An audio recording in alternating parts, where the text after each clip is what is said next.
Assalamualaikum warahmatullahi wabarakatuh. Perkenalkan, nama saya Alfianti Galuh Sumatmaja dengan NIM 191070124 dari Prodi Psikologi A UIN Sunan Kalijaga.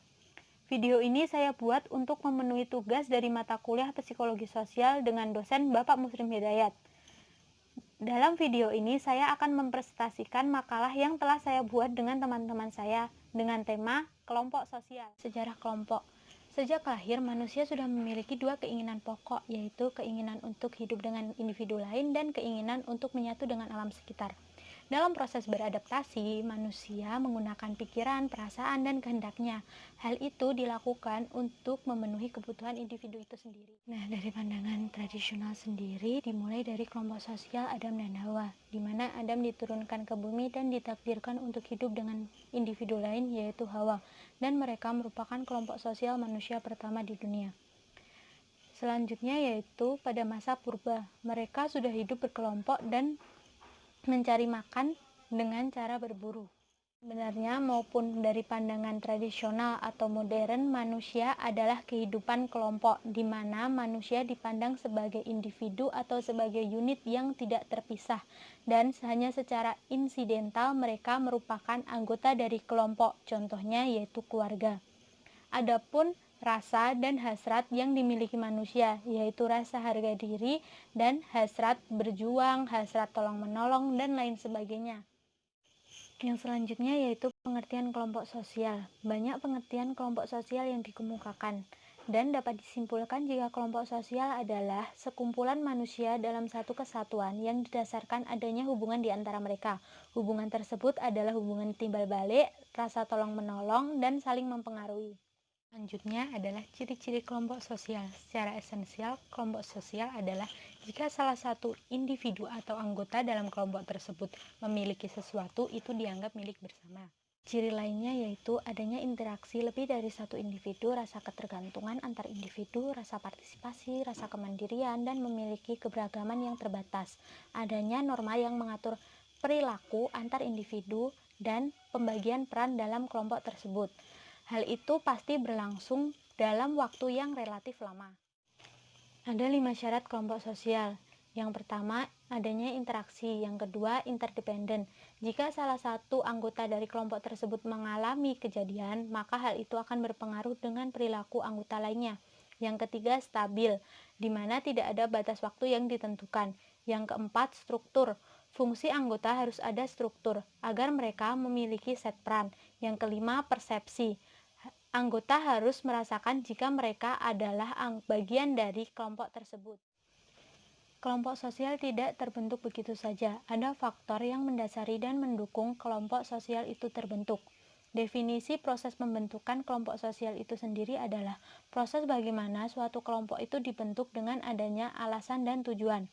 Faktor pembentukan kelompok sosial adalah segala hal yang mendukung untuk menjadi dasar terbentuknya kelompok sosial. Proses pembentukan kelompok sosial terbentuk karena adanya proses interaksi dan sosialisasi, di mana manusia berkumpul dan menjalin hubungan timbal balik, dan disinilah timbul proses interaksi dan menghasilkan perkumpulan.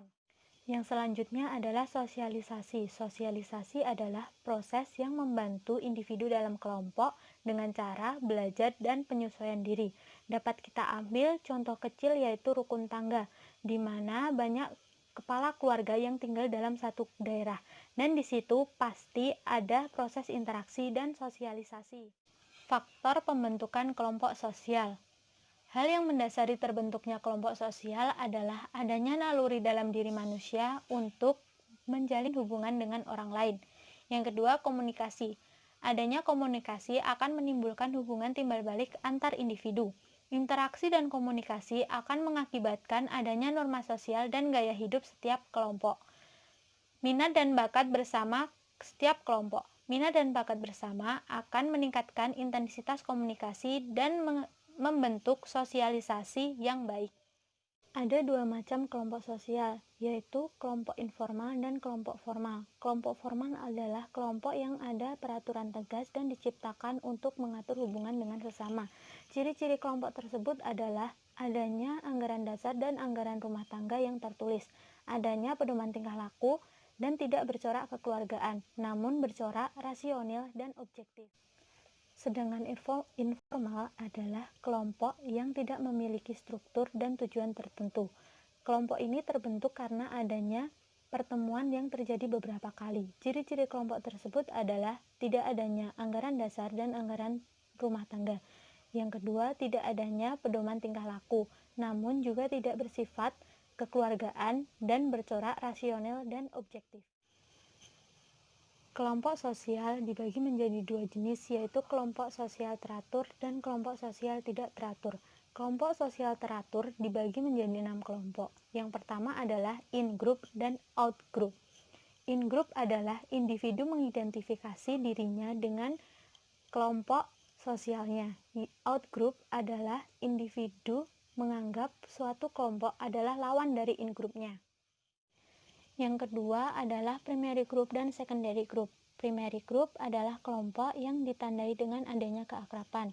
Contohnya adalah keluarga, sedangkan secondary group adalah kelompok yang tidak memiliki hubungan apapun. Contohnya adalah partai politik. Yang ketiga adalah paguyuban dan patembayan. Paguyuban adalah kelompok yang memiliki hubungan darah atau hubungan batin, sedangkan patembayan adalah hubungan kelompok pokok yang tidak terjalin dalam waktu yang lama. Yang keempat adalah informal group dan formal group. Yang kelima adalah membership group dan reference group. Yang keenam adalah kelompok okupasional dan volunteer. Sedangkan kelompok sosial tidak teratur dibagi menjadi kedua kelompok, yaitu kelompok kerumunan dan kelompok publik. Kelompok kerumunan adalah individu dalam jumlah terbatas dan berkumpul dalam satu tempat. Ada dua jenis kerumunan, yaitu kerumunan aktif dan kerumunan ekspresif. Kerumunan aktif adalah kerumunan yang didasarkan karena adanya kegelisahan tertentu, sedangkan ekspresif adalah kerumunan yang didasarkan karena adanya luapan emosi, namun masih bisa diredamkan. Ada 3 bentuk kerumunan. Yang pertama, kerumunan yang didasarkan karena adanya struktur sosial. Yang kedua, kerumunan yang bersifat sementara. Yang ketiga adalah kerumunan yang bersifat melawan hukum.